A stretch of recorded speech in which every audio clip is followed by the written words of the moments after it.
This segment brought to you by Kansas Farm Bureau, the voice of agriculture. To join today or for more information, go to kfb.org or find us on Facebook and Twitter. Our final segment on Around Kansas this morning is a love letter to Kansas from our favorite Kansas historian in exile.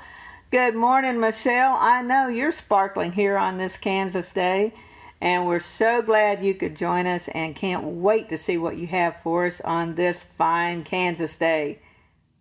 Good morning, Deb. I want to wish my adopted home state of Kansas a very happy 159th birthday. Today, in honor of the occasion, I want to share with all of you my love for Kansas as seen through the lens of my camera.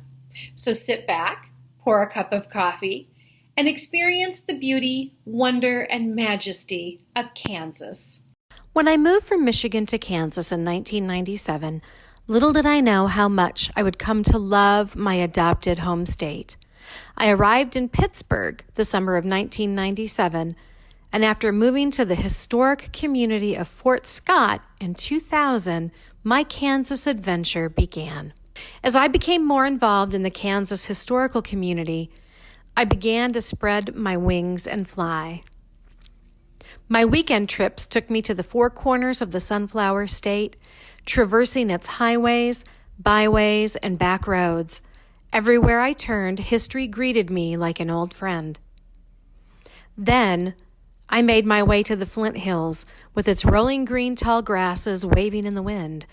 Zula Bennington Green perhaps summed up the Kansas prairie best when she wrote, "The Kansas prairie is not the gorgeous woman you dreamed should someday be yours, but she is mystery and tenderness and strength and rapture, and suddenly you know that this is what you wanted all your life."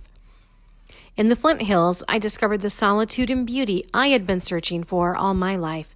The endless horizon, the crimson-orange rays of the setting sun, delicate prairie flowers, and the history of all those who made this place their home enthralled me. Kansas's majestic skies and incredible weather became one of my passions to watch and photograph. From the intensity of supercell thunderstorms to rainbows and the resilience of the people of Greensburg in the face of weather's fury, Kansas weather and its intense beauty fascinates me to this day. Southeast Kansas and the community of Sedan and the Red Buffalo Ranch became my favorite place to escape, relax, hike, and unwind with friends and their amazing canine companions. Bill Curtis, native Kansan, found magic in the land there. He said of his home state, "Kansas means magic to me, specifically the crimson dawn that precedes the sunball that blasts the prairie with light, and for a few seconds, time dances free in the colors and memories of what used to be." As I traveled across Kansas, I found that her landscape was anything but flat and uninteresting. From the Flint Hills to the Gypsum Hills and the incredible limestone formations and wetlands, Kansas's natural beauty is truly inspiring. I only wish more people thought of Kansas as something more than drive-through or flyover country. One of my favorite native Kansans, the poet, photographer, and filmmaker Gordon Parks, wrote of his home state, "I would miss this Kansas land, wide prairie filled with green and cornstalk, the flowering apple, tall elms beside glinting streams, silver September rain, orange, red, brown October, and white Decembers with hungry smells of hams and pork butts curing in the smokehouse.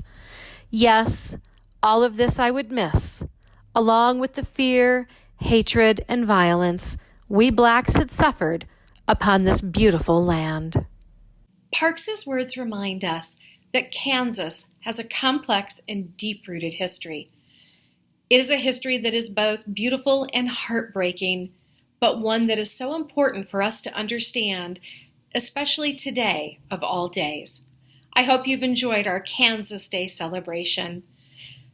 Tune in next week for more historical adventures somewhere around Kansas.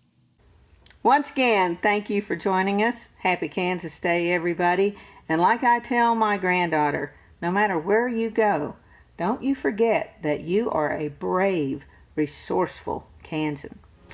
I'm Deb Goodrich, and I'll see you somewhere around Kansas. Closed captioning brought to you by Ag Promo Source. Together we grow. Learn more at agpromosource.com.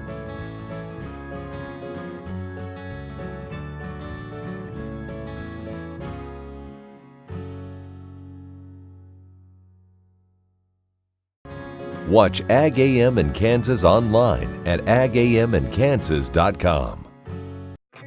Next time you see a beautiful field of corn, reach out and thank the farmers who work tirelessly to raise corn for livestock feed, renewable fuels, and exports to feed a growing world population. The farmers on the Kansas Corn Commission work for Kansas Corn with grower-funded checkoff dollars that support foreign and domestic market development, research, promotion, and education to expand opportunities for Kansas farmers. To learn more, visit kscorn.com.